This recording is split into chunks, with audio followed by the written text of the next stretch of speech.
that was the idea. So I came back to China and say, I want to resign from my school. You were a teacher? I was a teacher.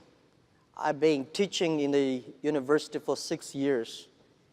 So I said, I want to do it. I invite 24 of my friends to my apartment. After 2 hours of explaining what I'm going to do, internet, and 23 of them say, forget it. He said, this thing never worked because there's no such thing called internet in the world. You know nothing about a computer, so why you want to do this? And only one people, he said, Jack, if you want to try it, just to try it. But if there's something wrong, just come back. And after a whole night thinking, I say, I still want to do it. Because most of the people, they have a fancy ideas in the evening, but in the day, when they wake up in the evening or in the morning, they go back to do the same job. We have to do something different. So from there, problem is that we have to find a solution that how we can be a company can live and long and healthy as long as like a Mercedes-Benz and a Siemens.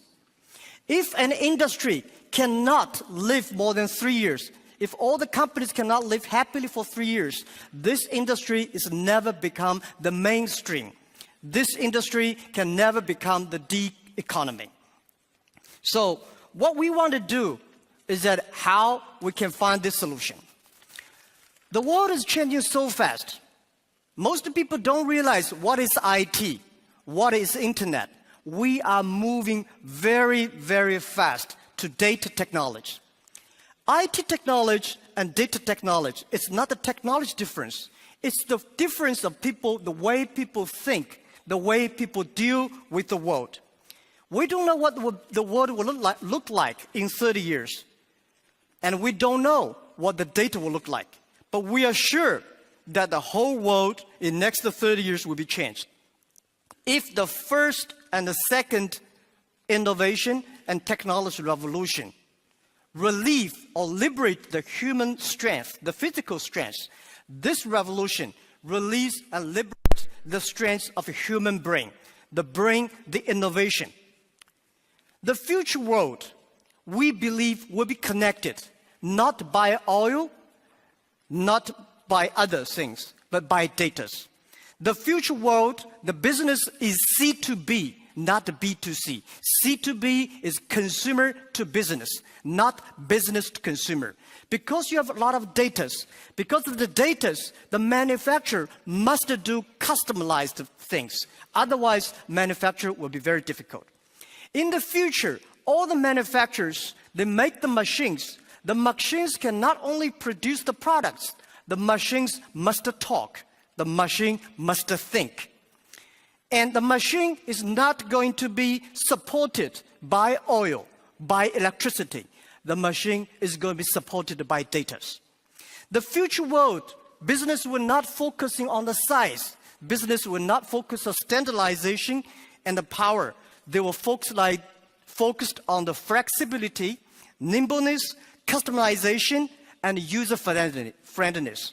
And also, I strongly believe the future world, we are going to have a lot of women leaders because in the future, people not only focus on the muscles, powers, they focus on wisdom, they focus on careness and responsibility.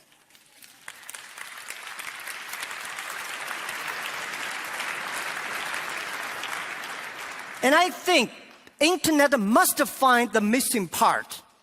This missing part is how the clicks and the motors can work together. And how we can making sure in the next 30 years, the internet and the clicks and motors can work together.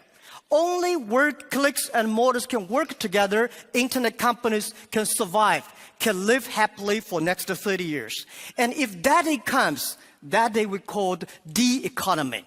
And it's not a digital economy, which I called data economy. Everything is going to be changed. And I also believe the world is going to be beautiful, but the world is very challenging. Apple may not be the future, but Apple tells us what the future will look like. That is something in the machine is moving. That is data.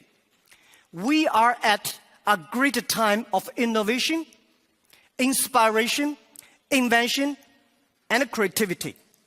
And I think everybody's working hard, trying to realize their dreams. Today you see here are real world workers, truck drivers, and game players, and also all these senior people. Everybody in the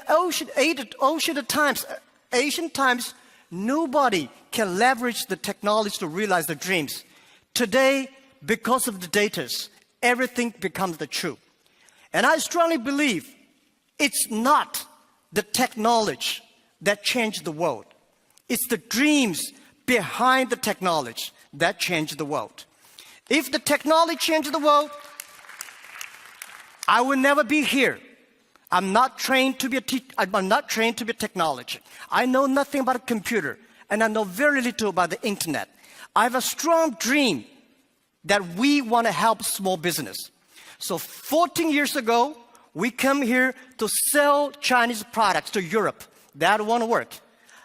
14 years later, we try to help the European small business to China, to the world, by using the internet.